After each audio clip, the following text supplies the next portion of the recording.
Faulkner. Breaking developments out of Washington, President Trump signaling that he is ready to take executive action to allow migrant families to stay together, with tensions over the issue running high. This, as Speaker Paul Ryan says, the House will vote on a measure tomorrow that also addresses the problem, which has become a political flashpoint, as you know. The president speaking on the dilemma of signing such a measure at the White House just minutes ago. The dilemma is that if you're weak, which some people would like you to be, if you're really, really pathetically weak, the country's going to be overrun with millions of people. And if you're strong, then you don't have any heart. That's a tough dilemma. And now we are waiting to hear from Democratic lawmakers at any moment who have blasted the president's zero-tolerance crackdown at the border. We've also just learned a short time ago that Department of Homeland Security Secretary Kirstjen Nielsen will head to Capitol Hill within the next couple of hours in order to talk to Republican lawmakers and answer questions about the immigration bill. It is an extremely busy day in our nation's capital with a lot of moving parts. No one better to talk to now than Chief White House Correspondent John Roberts with more on the North Lawn. Break it down for us, John. Well, you could get better. You could talk to the president directly, but we have, I think, a pretty good handle of what's going on. The president is looking for a fix for this. The open question is, what will this fix be? Because the president has said that he wants to make sure that people who cross the border illegally are prosecuted for the crime of crossing the border illegally, but he doesn't want the families separated. So we assume that this fix is going to be some sort of executive order that allows children to remain detained with their parents through the immigration adjudication process. Listen to what the president said just a short time ago. The Republicans want security and insist on security for our country, and we will have that. At the same time, we have compassion. We want to keep families together. It's very important. I'll be signing something in a little while that's going to do that, and the people in this room want to do that, and they're working on various pieces of legislation to get it done. But I'll be doing something that's somewhat preemptive, but ultimately will be matched by legislation.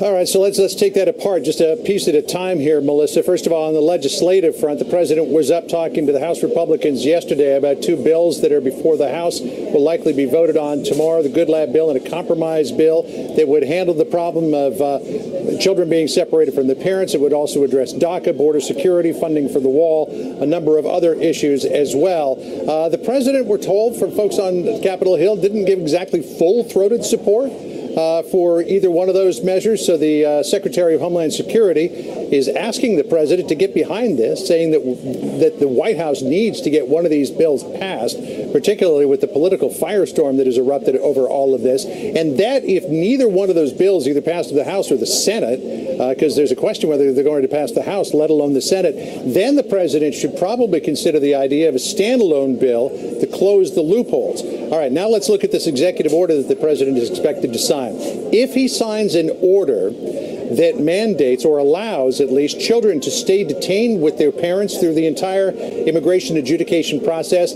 that is likely to run afoul of a July 2015 court ruling by a district judge in California, Judge Donna G., who told the Obama administration that they could only hold children for a certain amount of time, that period being about 20 days, before the children had to be turned over to HHS or the family unit had to be released.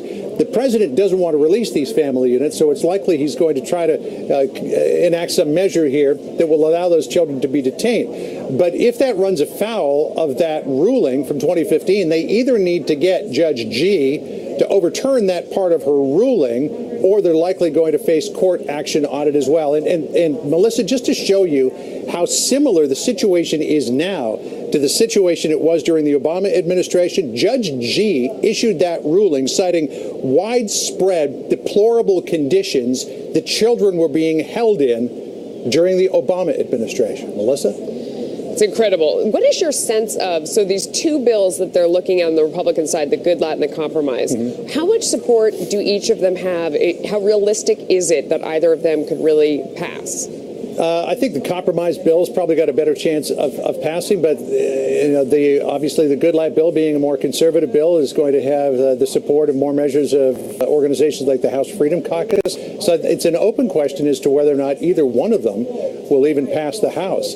But the chances for them passing the Senate really are very unlikely, which is why the Secretary of Homeland Security is proposing this idea of a Plan B, which would be a standalone loopholes bill. It's something that John Cornyn, who was just here at the White House, and Mitch McConnell were talking about yesterday. There's not actually language for such a bill, but if either the Goodlatte bill or the compromise bill fail, they're going to have to get something together pretty quickly, because there are people in this administration who believe if the president does try to keep children and families together, the ACLU or immigrant groups or somebody is going to immediately file an injunction or file for an injunction against that, saying it runs afoul of this 2015 ruling, which is based on a 1997 consent agreement called Flores v. Reno. So, I mean, this goes all the way back to the Clinton administration, this intractable problem of children and their parents. What a mess. All right, John, thank you. Thank you. Our first guest has been at the forefront on immigration compromise and introduced a bill that addresses family separation, dreamers, and border security. Republican Congressman Jeff Denham of California joins us now. What do you think is the solution at this moment?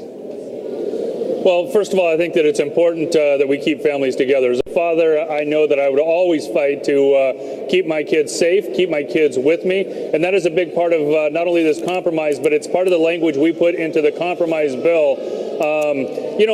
My Democrat colleagues, while they've been very frustrated with executive orders, all of a sudden think that this is something that can be done constitutionally. Congress needs to do its job. And that's why we need to pass a bill this week on the floor to get this done. Right. And you talk about being a father and that you don't want to see people separate from their children. But what about those 10,000 kids that are in custody? Their parents, or at least most of them, thought it was a better idea to put their kids in the care of strangers and take the chance getting into this country than stay where they are. What do you say about a system where that's their best option?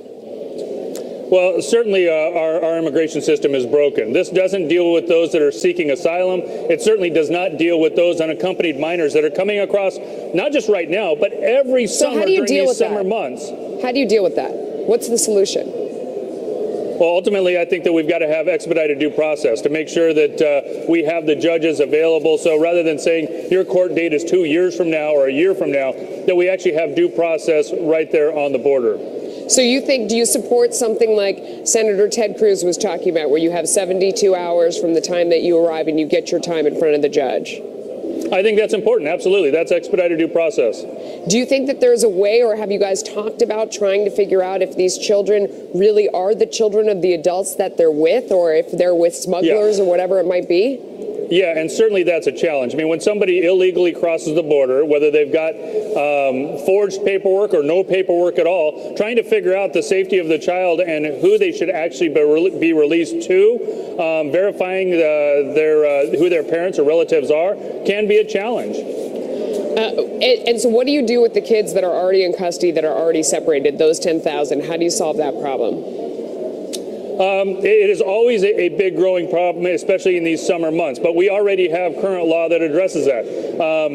We need to make sure that as we move forward, not only are we fixing our system with dreamers, which we have in this bill, but actually having greater border security so these guys aren't putting their lives in danger crossing the border, hoping that they're going to get detained and then sent a plane ticket somewhere else. Do you think that either the Goodlatte bill or the compromise bill could actually become law? Could they make it all the way through, or is that hopeless? I think the whip count on the Goodlatte bill for quite some time, the initial judiciary bill, the reason it's been held up is because it does not have the votes. The compromise bill, I think, is getting very, very close.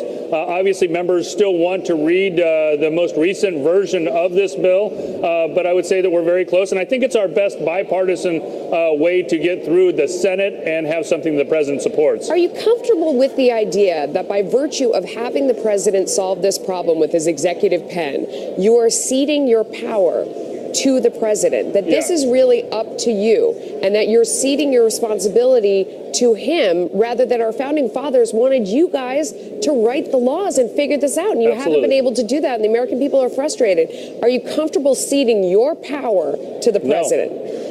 No, I disagreed with executive orders under the previous president. I think Congress has to do its job. Part of the reason that we're here is an unconstitutional executive order that created the whole DACA system.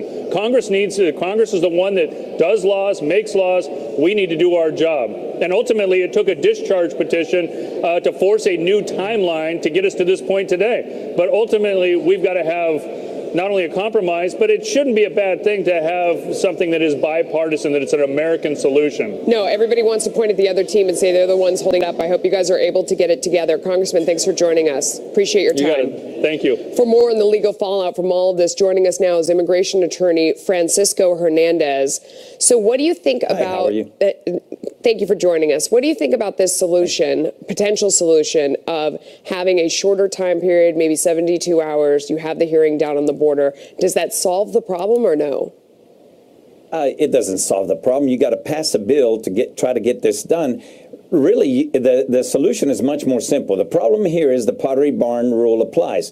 We broke it, now we buy it. All we have to do is give out 1 year worker permits, renewable year to year, for them to show up and renew it, show that they're paying taxes, and then they can process their asylum application in due course. There's no reason to rush. Do you guys realize how much it's costing us to house all these adults and children? Just put a dollar value to that. It's going to cripple us into paralysis.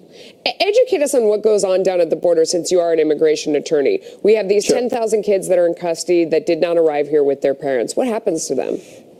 Well, it's what I call the baby's Moses, okay? Just as you earlier commented, parents do prefer that their children be up here, even in foster care, rather than a lawless nation like Honduras, where adolescent boys and girls are being drafted into the cartels and the criminal gangs. So in a sense, yes, they are sending them, and under existing law, these children, if they're classified as victims of child trafficking, they can get their papers here. We've got to deal with it. The problem is that once they get to the border, there is no turning back. By the time these folks get to the border, they've already paid the smugglers. People have already made sacrifices. There is no turning back. We've got to address this at the source, in the source countries, and figure out a way to keep people from wanting to come to the promised land. You can't blame them once they get here. Well, keep them from wanting to come to the promised land. I mean, they want to come because you just said that they're sitting in a country where their lives are threatened and they're getting drafted into drug cartels. How do we fix the legal immigration system to respect people who want to come to this country, who are in difficult circumstances and would be good citizens? Yes. Well, this is the biggest misconception under the law, is we believe that there's a line forming where people can apply to come here legally to do these labor jobs. We are in a severe labor shortage. We need the manual labor. The problem is there is not a system where these folks can come and apply legally. A bad political asylum process, the system, is actually a legal way. It's not a loophole. It's the law. It's a bad law. It needs to be fixed. I agree, but it's the only way they can do it. So what does that look like, though? If they were to sit down and write something, what does it look like to help people come to this country legally? Who, as President Trump always says, we want people, we need people, we want the right people, we want to be choosy. How do you do that physically?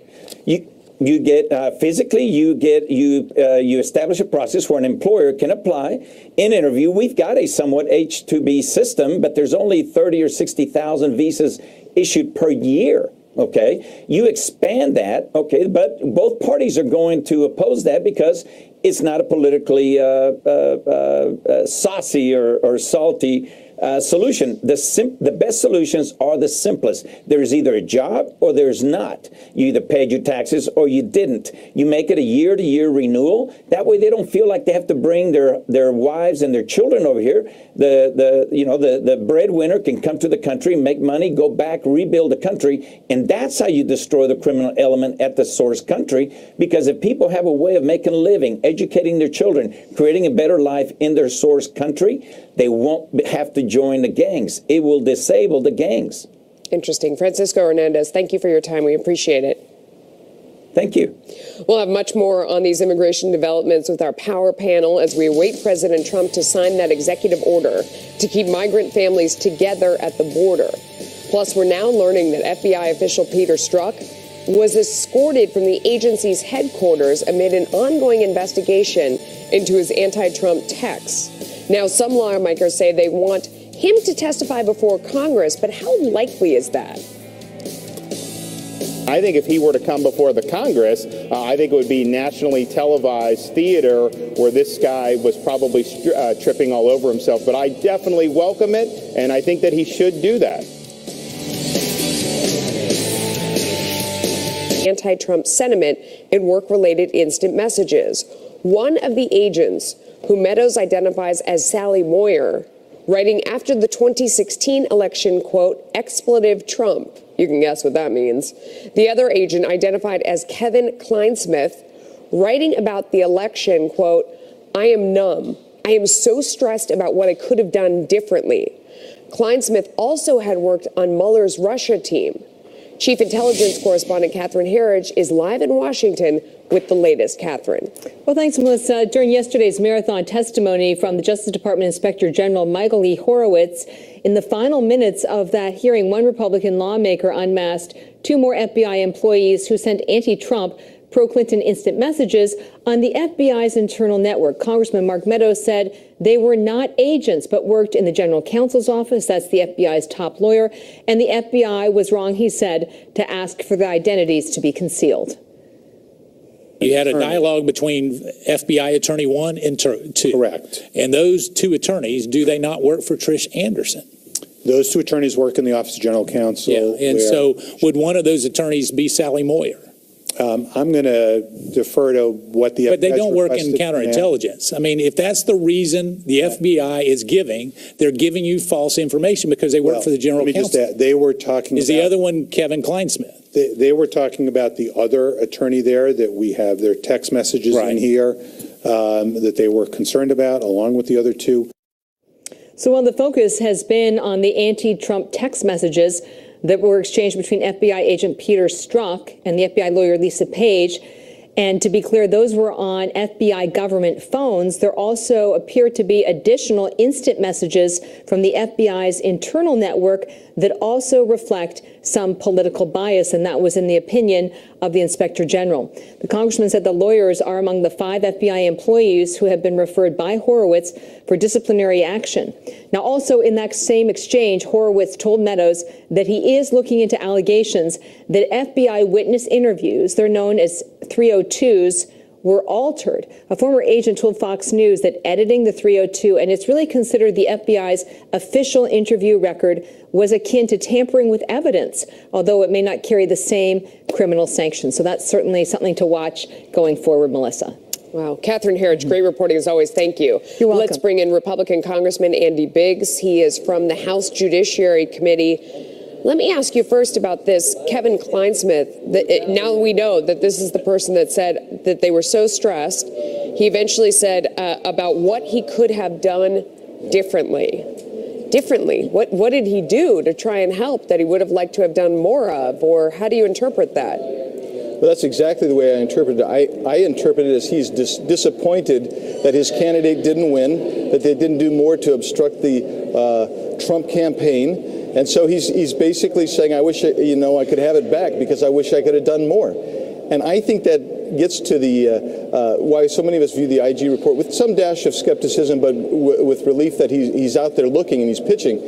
The FBI has masked people to protect them, and they actually ran an investigation that had a predetermined outcome, it looks like. And then they took that whole team, many of those people, and just threw them right into the Russian investigation. Yeah.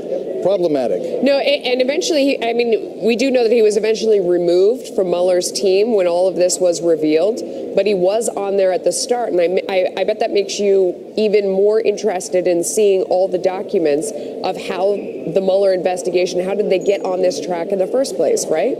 Absolutely. So that's why myself and some colleagues, we've written a series of letters to the IG saying, unmask these people, let us know who they are, give us the documents that we're supposed to have. And you know what? It's beyond time. It's well beyond time. The DOJ and the FBI continue to slow walk. we need to start holding them in contempt. Give them the subpoena, hold them in contempt. Let's get the documents. The American people need it.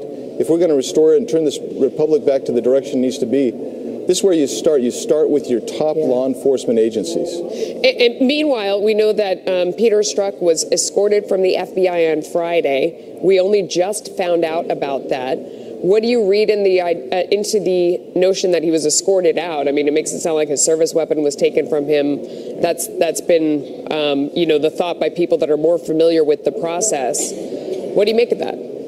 Well, I think that we've finally been able to gin up enough public pressure that they're going to actually look at it. The IG said they're looking at it even more. He's recommended more looks at it. Christopher Wray is, I think, sick and tired of the disdain that has come upon the FBI because of Strzok's activities. And they have to go through the legitimate process. But that legitimate process is in some ways been derailed because of Strzok's conduct. So I am grateful that he's out of there. I hope that I hope he's terminated, and there probably should be some criminal prosecution, quite frankly. Let me ask you really quickly, because Deputy Attorney General Rod Rosenstein did not turn these texts over to you guys, to Congress. It took the IG to go and get them and bring them out into the light of day. They would say it doesn't matter because these people were taken off the case. How do you feel about that? Do you think he has responsibility or something should be done for the fact that he didn't expose these texts to you all? Yeah, think about it. He has culpability. He gave certain emails and certain text and electronic messages to the IG. But the big bombshell that when Strzok says we're going to stop it, meaning not the Russian collusion, but the Trump campaign, that one doesn't come out until just basically a few days ago. And why is that? Because Rod Rosenstein, he's the guy that's receiving all these emails and texts, and he's receiving the requests from the IG, and he's not giving them to him. Yeah. This has to come out. That's ridiculous. I'm still very comfortable with impeaching Rod Rosenstein. I think he needs to go. I don't want to run out of time without asking you the breaking news right now, that there is this report that the president is going to sign an executive order to keep migrant families together. What do you think about that? Well, I think he's probably doing the right thing. But I think that this is really Congress's prerogative. We need to get something going. That's why I signed yesterday's bill sponsored by Congressman Meadows, coincidentally, to try to solve this asylum problem that we have. But I think President Trump's tired and gets fed up with Congress because we move so slowly, and sometimes events move a little quicker. But I think that he's probably taken the appropriate action for a temporary measure.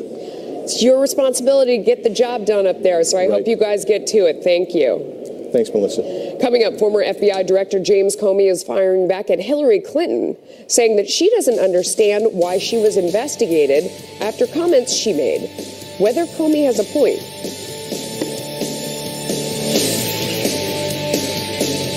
At the border, this as the influx of child migrants reportedly prompted authorities to open at least 3 special shelters to hold babies and young children separated from their parents.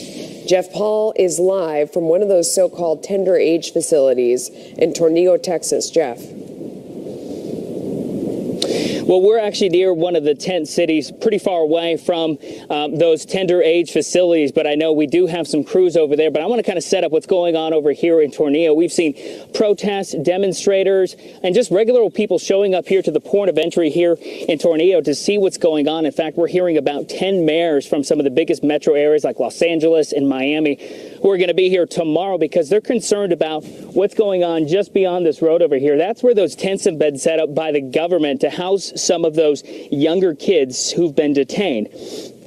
Now, as you take a look at these pictures, you can see these are provided by the government to see what's going on in those tent shelters. No media has been allowed to take any pictures or even go inside. This is separate from what's happening over in McAllen, where some of those younger kids are being housed. We're also learning the government has set up at least 3 of those tender age shelters in South Texas for toddlers. A 4th similar shelter is now in the works and could open up in Houston. And the mayor there says he doesn't want the facility and says it would be enabling an inhumane practice. This issue is different because this involves our children. This one is different. And there comes a time when Americans, when Houstonians, when Texans have to say to those higher than ourselves, This is wrong. This is just wrong.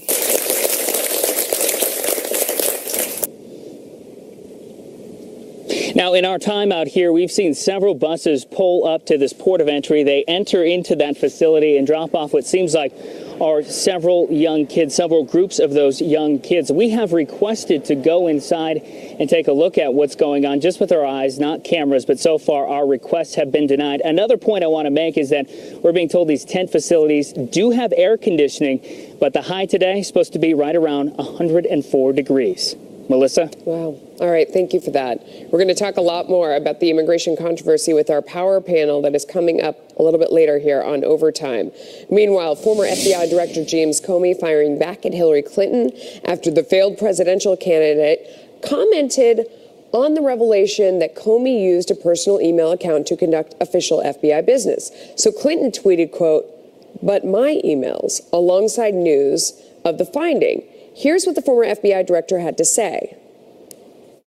I don't want to criticize her, but it shows me that even at this late date, she doesn't understand what the investigation in her case was about. It was not about her use of a personal email system. It was about communicating about classified topics on that system. Joining me now to weigh in on all of this is President of Judicial Watch, Tom Fitton. What do you make of this? Well, when it comes to Hillary Clinton, no corrupt deed goes unpunished. James Comey covered up her email crimes for her. And of course, Hillary Clinton was unhappy with the way he talked about some of what she did. And so she's pushing back against him. And there is some irony because he did improperly use a private email system to do some government business. And on top of that, he's being investigated for mishandling classified information, just like Hillary was. So in many ways, legally speaking, they're two peas in a pod. But what Hillary Clinton did was egregious beyond all imagination in terms of a cabinet official setting up a separate email system to conduct all of her government business with the purpose of keeping those emails away from the American people without a care about its impact on national security and the public interest. Does she not have a care, or is she really, because sometimes, when she answered these questions, it did seem like she's really clueless about technology. And that, she sort of, it kept trying to say to her, when you take something that is classified or secret out of a domain where it's protected and you have it out in another place, it's being exposed. And she would always conflate the idea of like using a Gmail with conducting business on an insecure server. Is there any chance that it's just kind of all technology to her and she needs, like a 10-year-old to come over and sort of set up her system and explain it to her like I do? No, Yuma Abedin testified to Judicial Watch. It was her idea to have the separate system. She was warned repeatedly by national security officials in her agency, the State Department. We uncovered the documents. The FBI and DOJ covered those documents up, that she was warned repeatedly about the impact of using private devices on in terms of security, and she was contemptuous of that. She called them the security hawks. And even this latest tweet, I'm sure she's having some fun at Comey's expense, but there's nothing fun about what she did. And frankly, she still faces criminal liability if the Justice Department and the FBI are finally going to honestly approach this issue, because we now know the prior investigation had zero credibility and needs to be redone.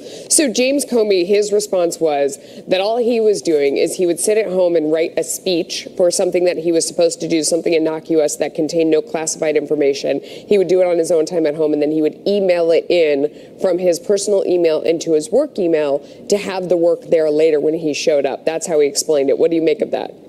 It's the convenience excuse, which is something we've heard from Mrs. Clinton disingenuously. The IG concluded that that was not appropriate. He shouldn't have done it, and it raises questions about responses to congressional inquiries and Judicial Watch FOIA lawsuits, whether his email account personally should have been searched as well. You just can't take anything that James Comey says at face value anymore, and we need some verification, and the FBI and DOJ needs to investigate. Do you think the American public has the stomach for another investigation? I mean, now to sort of chase down James Comey when he's already out of the public eye, he's already been fired. How relevant is that in your opinion? Well, he's already being investigated for the mishandling of classified information, and that would be tied to his email use, so it's no big deal to clarify what went on here by investigators in the IG in the least.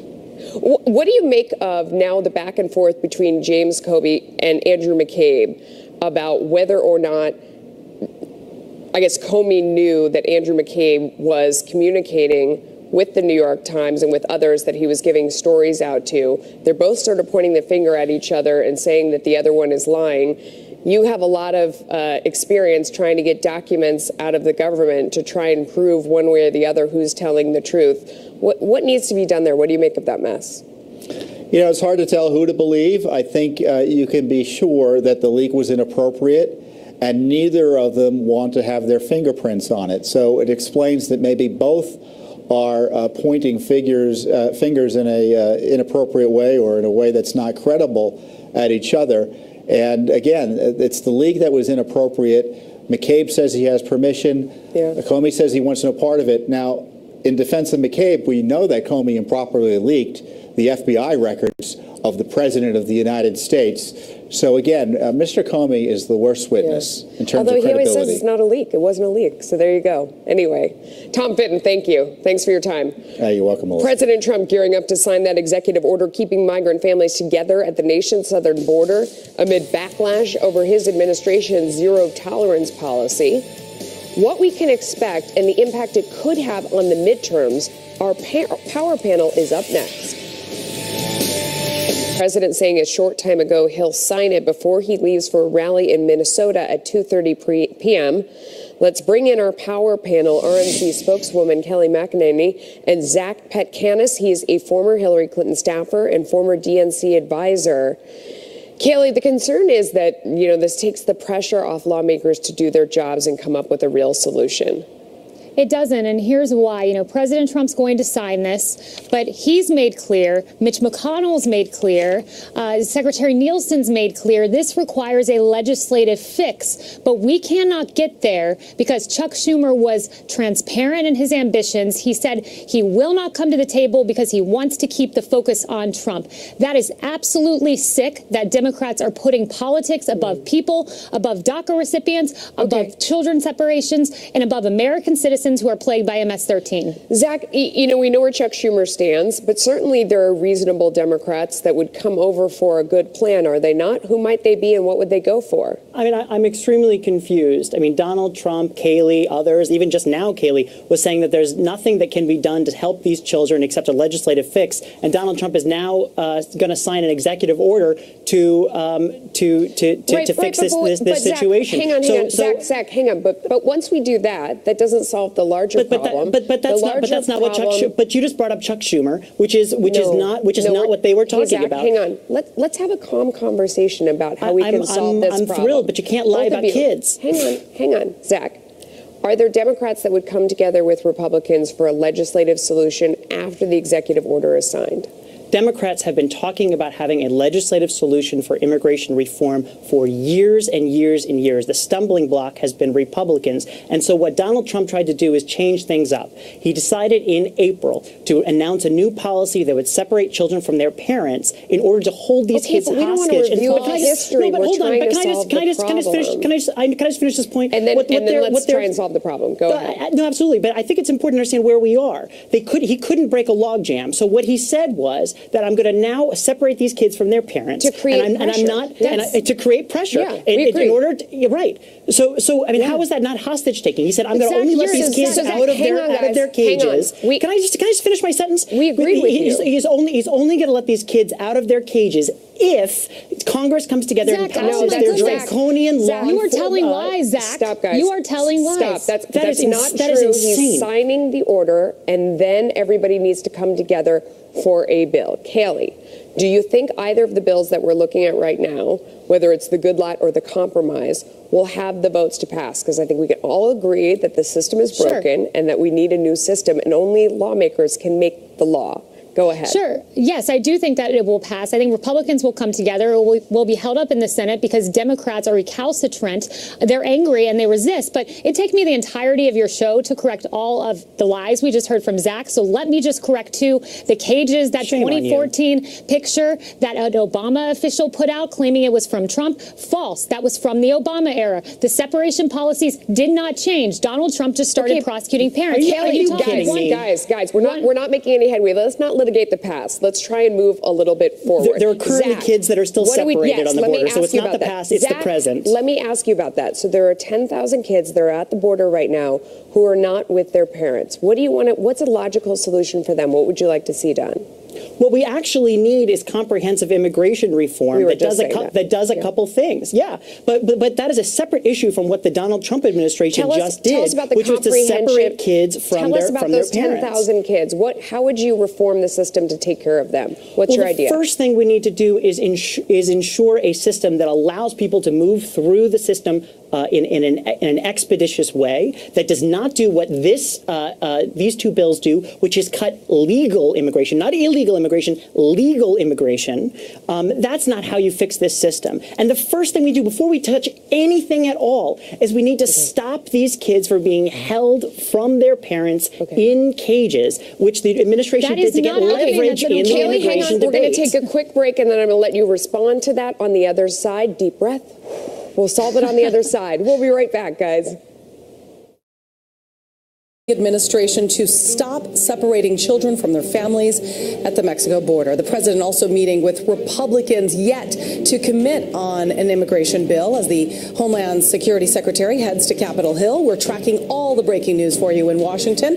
We'll also be hearing from one Republican hoping his more conservative bill will still be considered. I'll see you at the top of the hour. Fox News alert for you now. Any moment, President Trump is expected to sign an executive order in order to keep migrant families together at the border. Let's bring our power panel back in. RNC spokeswoman Kayleigh McEnany and Zach Pecanis, a former Hillary Clinton staffer and former DNC advisor.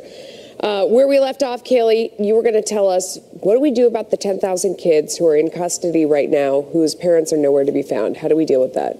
Right. Well, we need Democrats to act with us in passing more funding to fund those detention facilities. It's being caught up right now because of Chuck and Nancy over on the Hill. You know, I heard Zach talk about Democrats and comprehensive immigration reform. He said Democrats have been talking about this for decades. Well, it's time to start talking. It is time to start doing. Okay, you had a filibuster-proof majority and did nothing. It's time. President Trump wants to work with you. He's given you a deal. So you're saying you keep them in the detention center, that you fund them more and you just keep them down there, those 10,000 kids, for how long? Expedited removal. You saw Ted Cruz. He has a bill to do all of this in 72 hours and send individuals back to their home countries. You can do both, but we need Democrats. Zach, is that possible, those 10,000 kids? I mean, how do you figure out who they are and send them back where they came from? We have a process to do that. But again, I think it is pretty extraordinary that we are just glossing past the current crisis that's there to talk about other things that are more defensible for the Trump administration. The reality is that what is going on right now is a hostage-taking process. No, we're not glossing, Zach. He's signing the executive order. We're saying, what do we do now from here? We don't know any of the details of this executive order. We don't know if this is simply moving children into adult prisons to stay with their families on the border. We know nothing about this. What a ridiculous assertion. What we do know is that Donald Trump doesn't need an executive order to stop these kids. Hold on. Donald Trump does not need an executive order to take these kids out of the detention facilities. He can make a phone call in the same way that he started this process back in April, but he's not. He's doing some big signing ceremony on something that we have absolutely no idea what the actual impact is and could be actually worse than the actual problem that we have right now. But everyone is just really ready to just move on from the fact, well, kids are currently at this moment moving on from the fact we're trying to figure out how to actually solve this problem instead of pointing at the other side and screaming that it's their fault and relitigating the past. How do we solve it now at this point? Zach, Kayleigh, I'll give you another shot. How do we solve it now at this point? So you've got the 2,000 kids that are there with adults. How do you figure out if the adults that brought them are really their parents? And what if those are people who have already been deported once before? What do you do? We need, as I said, expedited removal. We need to make sure these detention facilities are humane and these kids are taken care of. We need that. We all agree on that as a baseline. But you know what, Zach? Instead of using this moment to correct so many of the mistruths you just said, I want to use this moment to say one thing, and maybe it will compel Democrats to action. The lives of Kayla Cuevas, Nisa Mickens, we saw their parents at the State of the Union with tears in their eyes. They lost their teenage daughters walking in a neighborhood in Long Island. That should not happen to teenagers in this country. Those are U.S. citizens, and if the laws would have been enforced, they would be here today. Start working with us and stop demonizing this administration. I agree, but there are no infants that are committing crimes here in the United States. And if you want to talk about a callous reaction to what this administration is doing, just look at what Donald Trump's former campaign manager made fun of, mocked a kid with Down syndrome who was separated from